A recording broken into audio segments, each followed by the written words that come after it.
So Ben Loca did this a video or two back about the whole stream of conscious via video and not writing, which I'm sure you've done in high school once, where your teacher's like, write whatever comes to mind, and this is stream of conscious. So yeah, that's what I'm going to do.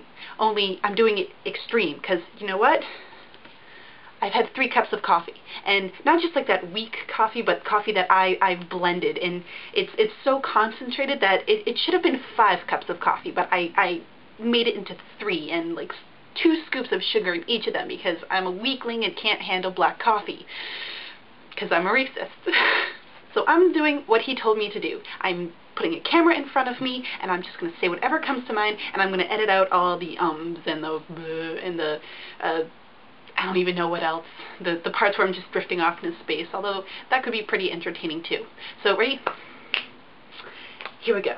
First thing that came to mind is right before doing this video, I was listening to iTunes on random, and Nickelback's Far Away song came on. And that song, along with Jameson Parker's Best Mistake, bring me right back to the summer after my freshman year of college when I went skydiving.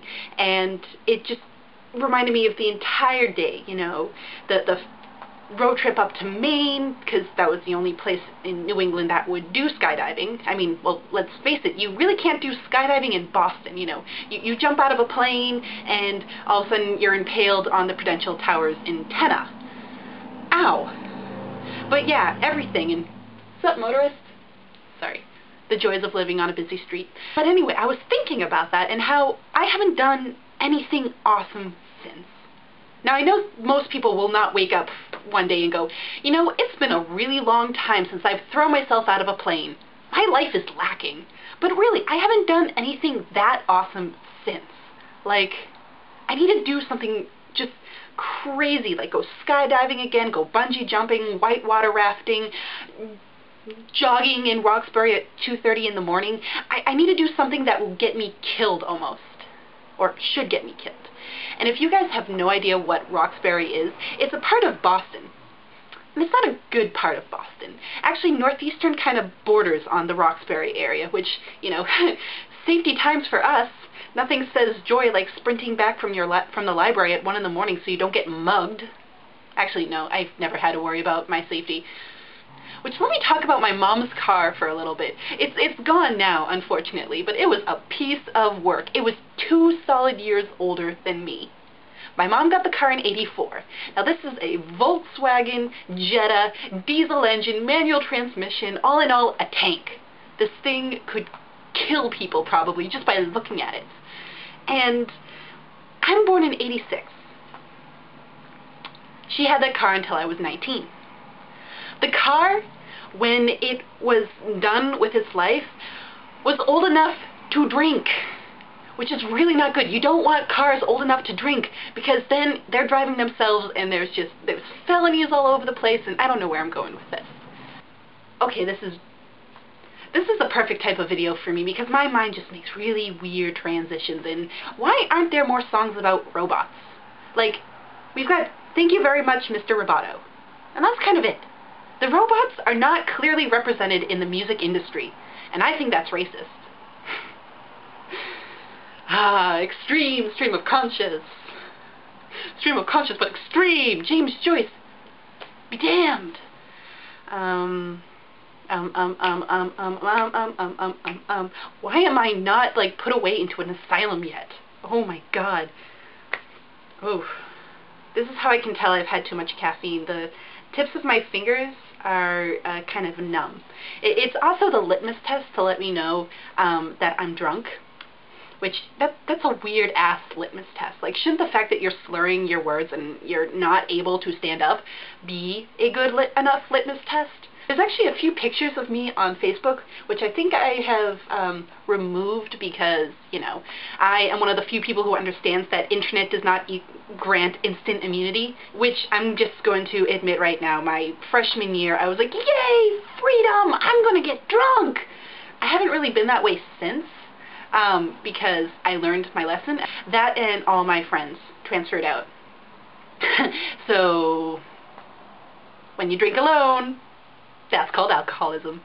But back to what I was saying, there are pictures of me there used to be pictures of me on Facebook where I'm like this, or I'm like this, or I'm like this, because I'm touching my hands to find out when I stopped being drunk. Very kind of, I don't know what I'm doing with any of these. This is me on 3 cups of coffee, and, you know, that's why it's the extreme stream of conscious. Extreme. But for some reason, I am reminded of the Eddie Izzard quote, which is, people think I'm on drugs, but I'm not. I'm just really weird. And yeah, I'm really weird. And the caffeine is turning me into super weird. Like, weird times 2, because that's how fast my weirdness is going. It's twice the speed of my normal weirdness. I live next to a football field, and I just realized that the field name is Sweetie Field, and then my mind makes a transition to Sweetie Todd Field, and all of a sudden I'm just thinking, oh great, people get their throats slit on that field. I don't know where I'm going with any of this video. I think this is just proof. Like, if I ever pull a Britney Spears and just go absolutely apeshit, this is the video that they're going to go on and refer to and be like, look, she was nuts beforehand. Just something happened and all her inhibitions just broke and she just went totally batshit. Batshit insane, actually, not batshit, because that's kind of gross. What else is on my mind? What else is on my mind? Nothing's on my mind. Da-da. Which, yeah, I'm taking a class this semester about the sociology of Russia, and I think this class is proving that I have no soul, because it is very reading intensive. And, you know, I'm reading through these things, and these, you know, some horrible atrocities that are happening in, you know, the USSR, like Stalin killing babies, Stalin kicking puppies, Stalin burning nuns, like, horrible, horrible stuff. And I'm reading this, and I'm like, oh god, yeah, Stalin killed 14 children because they were the offspring of someone who was rumored to have spoken up against the Soviet. Ooh, only 14 more pages. Perfect! I don't even know. I think I'm going to have to edit out the extra crazy parts. Like, now that I'm kind of coming down from the caffeine. Yeah. And maybe I should leave the video off on this. I think this is it. I'm done. Okay, I was done with this video, and I was packing up my tripod, and then I had an accident, so I have to tell you guys. My thumb got caught in the tripod, and a decent chunk of the tip got smashed.